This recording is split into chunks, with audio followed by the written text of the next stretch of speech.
Back in the work truck. Good afternoon. So let's put you guys on story time. The red pill, right? So the red pill. Red pill is kind of like a philosophy, like Buddhism. It's just a set of beliefs, like a broad set of beliefs. Depending on who you ask, they'll tell you different things.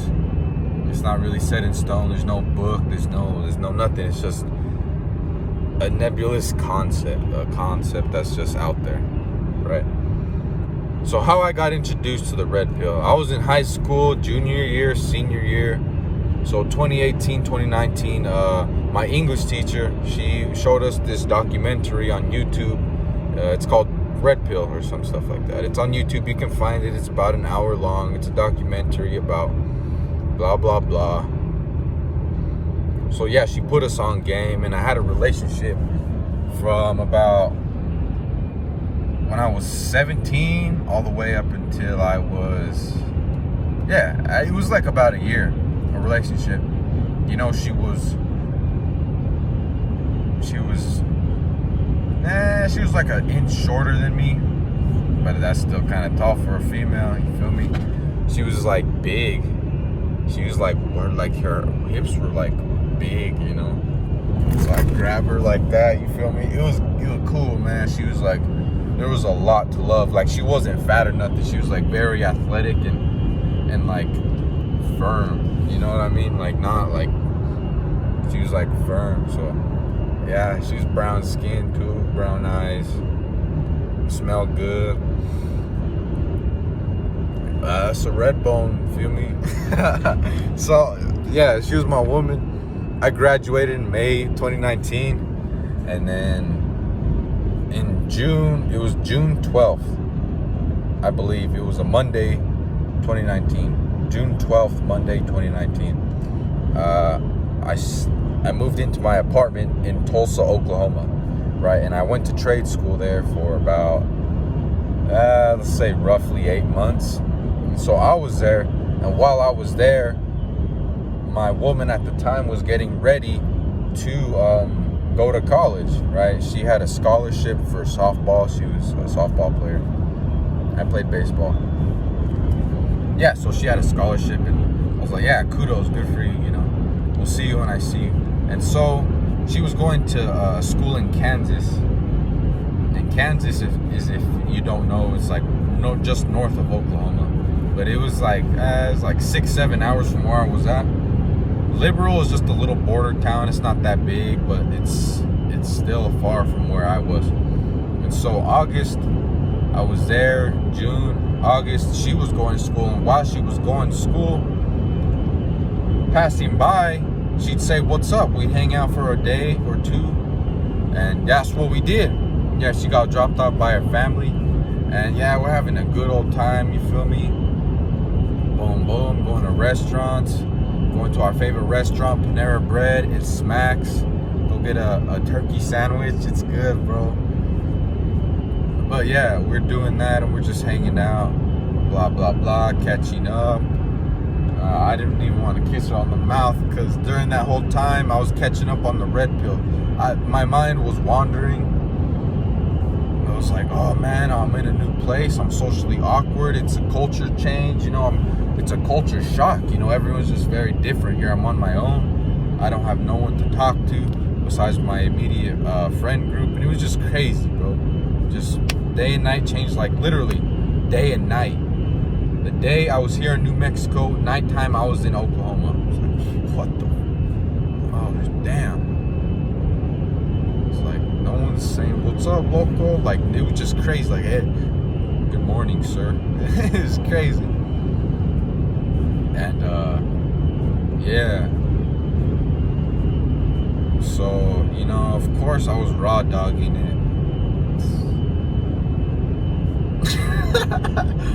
I was raw dogging, right? We got she stayed the night at my house, my apartment. I had a roommate, so I told the roommate, I was like, brother, you're gonna have to step out for the night, bro. You know what I mean? It's just how it is. We both pay rent here. Just do it for me, bro, and let me use your speaker. So we got down, you know. man, she stayed 2 nights in Oklahoma, Tulsa, and we got a hotel the second night. And yeah, it was just cool, man. We were just hanging out. I was hitting it raw as fuck. And yeah, man, it was cool. And like, I would look at her, and we'd like joke and stuff, and we'd laugh and we'd like smile. But it was like behind the lifeless, hollow smile, looking into her eyes, it was like I'm so sorry. Like, this is gonna be the last, like, just like sorrow, you know, within her eyes. I could be projecting this shit right now, but that's just like what I saw and what I felt at that time, and that's ultimately what happened. Like, let's keep it a buck right now. Keep it 100, a buck. So yeah, she leaves about Thanksgiving time. Fast forward Thanksgiving time. I'm going to school, you know, about 8 hours a day, working about 6 hours in the same day, crushing it, you know, losing gains. I wasn't even hitting the gym. And during this time, it was about November, Tulsa got cold. It got very cold in Tulsa. Lots of snow. It was ugly. And yeah, she's like, hey, brr, she calls me up, like, hey, what's up? What do you need? And she's like, yeah, I don't know what to tell you, or I don't know how you're gonna react to this, or what this is gonna do between us, but I had sex with a basketball player. What the like literally, this was me. Oh, are you being serious right now? Yeah. Alright, bye. That was it. That's all that needed to happen. I had been catching up on the red pill, and she, at this point, she's probably like senior year, emotionally she was already detached, but she was just hanging on because, you know, I was the best option at that given time, and I had my stuff together relatively. I was popular, you know. That popularity stuff doesn't even matter in the real world, but back then I was her best option. She goes to a school and plays sports and sees all these upper masculine men, and oh, of course she has her pick, you know. And then at that point, the welder was not her best option. So yeah, I was like, oh fuck, that hurt, dude. I tried to play it off, you know. I was like, no, I'm good, bro, but that like really hurt. And I was like, man, I'm like, at that point I was like, what? Yeah, I was 18. I had just turned 18. I was like, man, I'm never letting a female get that close to me ever again, bro. It's like, never. And nah, I was in love with the idea of who I thought she was. She didn't even show me her true colors. And once she gave me that call, once she let me know, that showed me her true colors, and I was like, all right, so I was just in love with the person you were putting on the front, you know, like, I wasn't the real you.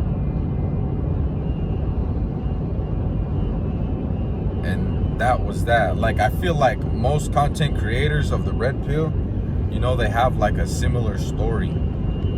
Like, they're like, at the times when you're the most blissful, when you're the most blissfully ignorant, is the times you'll be like the most content. Because at that point I was like, oh man, I got my shorty, I'm hitting it raw, we're going out to eat, I got a job, you feel me?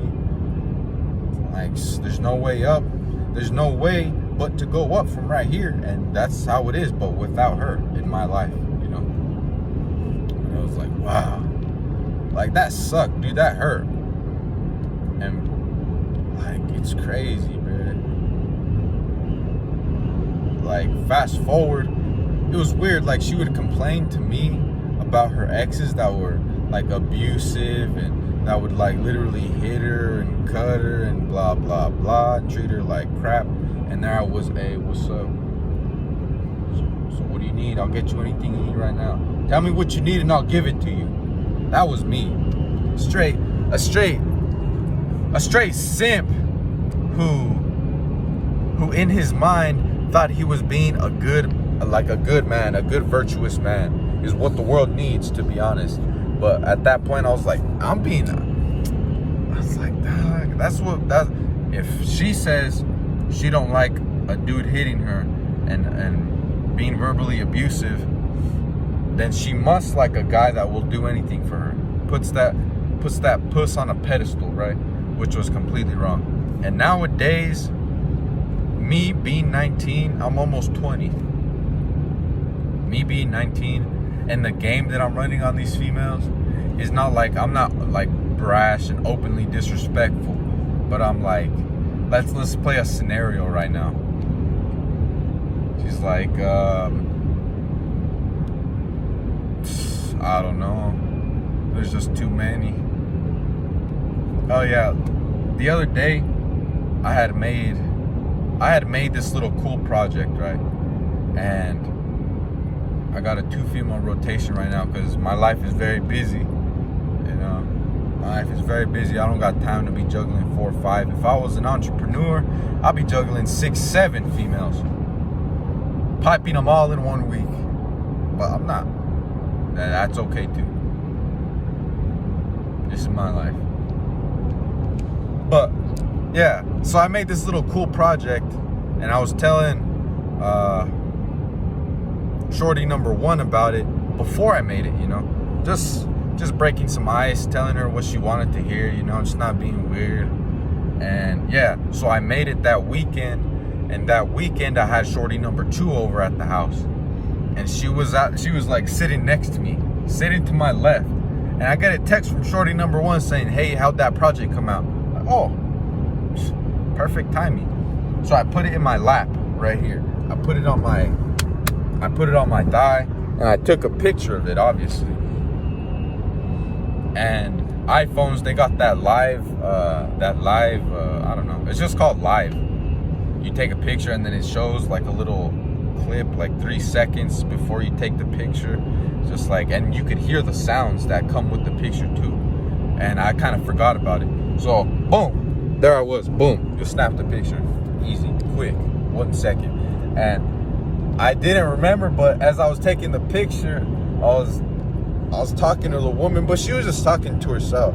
She likes hearing herself talk, so she's like, oh, blah, blah, blah, running her mouth. I'm like, yeah, and I took the picture.